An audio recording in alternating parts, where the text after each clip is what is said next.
Forget gurus. Forget anyone claiming to be an online business expert without going through the challenges of entrepreneurship themselves. The Real Money, Real Business podcast is here to prove the best insights in online business comes from your fellow online business builders. We dig into stories of entrepreneurs selling their business on the Empire Flippers marketplace so that you can learn how they made their business profitable, how they overcame obstacles, and what lessons they learned in their online journey. If you want to take your business and your knowledge to the next level, you've come to the right podcast. Let's get started.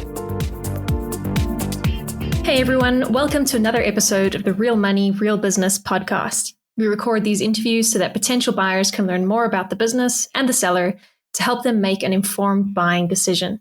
If you would like to learn more about this business, including details like what type of business it is, how much revenue and profit it makes, and all of the assets included with the business, simply visit empireflippers.com/marketplace and search for this business's listing number, which you can find in the video thumbnail and in the description. Or if you're watching this on YouTube, you can click the link in the description to go straight to the listing. So without further ado, let's get into this interview. First up, let's learn a little bit about you. Can you tell us about your background in building and running online businesses? I'm a veteran in the e-commerce space, having started my first website in the year 2000, and since that time sold on platforms ranging from eBay to Amazon, Shopify, BigCommerce, pretty much the gamut. So why are you selling the business now instead of keeping it and growing it further? We've laid a very solid foundation with this business, and it's got lots of room for growth and potential. It's come to a point where it really needs some expansion and scaling. And while we're prepared to do that, I think it's a good time for a new owner to step in and take it to its full potential. Can you describe the amount and the type of work that you do on this business to maintain it? This brand was launched right at the beginning of COVID, and sourcing and importing was an issue, and we actually chose to source products locally. At the time, that worked out great. It got us through the pandemic problems with no problems whatsoever. So at this point, I spend 8 to 10 hours a week working on the business itself, PPC, analyzing the numbers. I do have a small part-time staff that actually packages the products.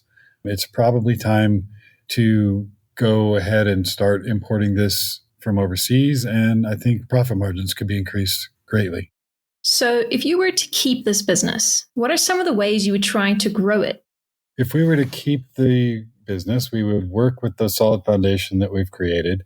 We would be adding some complementary products that would expand the product line. We have found that we've actually been working with our B2B sales, and we've noticed that those customers tend to order in multiple quantities.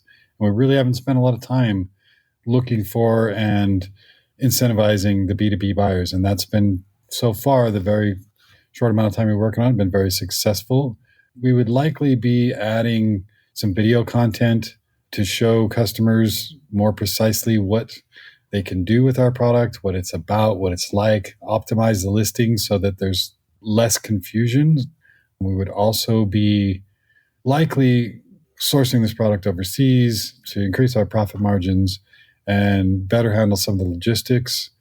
We would also like to add some off-Amazon traffic, how-to videos for crafters and samples of work that's been done, things like that, to inspire some creativity among our customers who have lots of time for hobbies. Right. And what would you say are the biggest risks with this business that buyers should be aware of? So there's a lot to like about this product. It's a low-cost, fairly lightweight product with quite low competition. Sales are great most of the year. In fact, it kind of plays opposite to what you see in a lot of Amazon products. The big Prime days and holidays and so forth are actually our down days, and all other days are pretty normal, pretty average, pretty good. In that sense, there's a lot to like about it. As far as risks go, the biggest challenges, biggest hurdles we've had is actually Amazon's fee structure changes. When they've changed to dimensional weights versus other weights, and they've changed some of the way they want to deal with lighter and products that take up a little bit more space, those have been the challenges in this business, and I think probably the risks going forward. How much support are you willing to offer the buyer who acquires this business? I can be flexible on support for buyers. I've got down 60 days of support, email and phone and chat. If there's more support needed, I'm more than willing to discuss it. Got it. And regarding the sale of the business, would you agree to a non-compete? Absolutely. We've sold businesses before, and while we may sell products on Amazon in the future, we wouldn't compete within this niche. Are you open to negotiating something like an earn-out agreement? Earn-out payment structure, it's possible. We'd have to see what the details are. Obviously, we prefer cash offer, but be open to look at it. Okay, final question. If you had to put yourself in the shoes of a buyer, why is your business a business worth buying? It's been a tough decision for us to even sell. We like the work. We like the business. We like our customers. Very little hassle. No electronics to deal with. It's not a product that breaks. We've had multiple discussions like, are we sure we really want to sell it? And it could go either way. But I think it's a great business with a lot of potential for growth. It's like I say, it's at the point where it needs some expansion and some scaling, incorporate some other products. And it's running 7 figures now, barely scratching that. I think it could easily be a $2-3 million business without a lot of effort. All right, everyone. Thanks for listening. To learn more and see if this business is still for sale, head over to empireflippers.com/marketplace and search for this business listing number, which you can find in the video thumbnail and description. Or if you're watching this on YouTube, click the link in the description to go straight to the listing.